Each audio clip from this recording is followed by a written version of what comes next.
सन 1993 ये सप्ताह की बात है कि एक आदमी इस आजिल से मिलने आया। वह 16 साल से लगातार रोजे रख रहा था। मेरे दोस्त बड़े हैरान हुए कि यह 16 साल से लगातार रोजे रख रहा है। मैंने कहा, यह काम इतना मुश्किल नहीं है। वह कहने लगे, कैसे मुश्किल नहीं है? सर्दी, गर्मी, सेहत, बीमारी, सफ़र, हज़र, हर वक्त रोज़े से रहना बहुत मुश्किल है। मैंने कहा, अच्छा तो उसी से पूछ लें।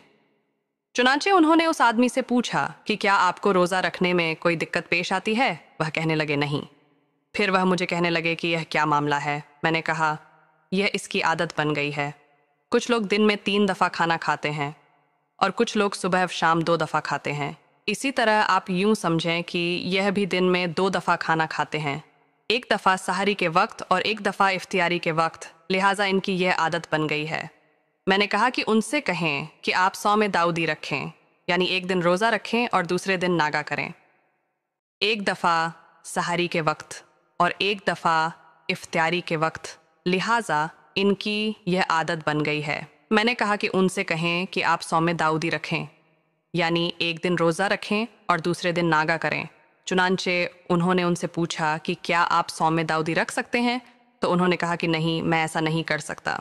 उन्होंने पूछा, वह क्यों?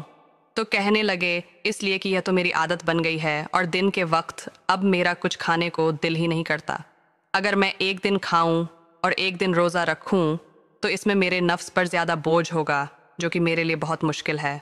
मैंने कहा, देखो, यह जो अपनी मर्जी से मुजाहिदा करते हैं वह काम आसान है, लेकिन हदीस में जो तरीका आया है उसके मुताबिक काम करना इसलिए बहुत मुश्किल है।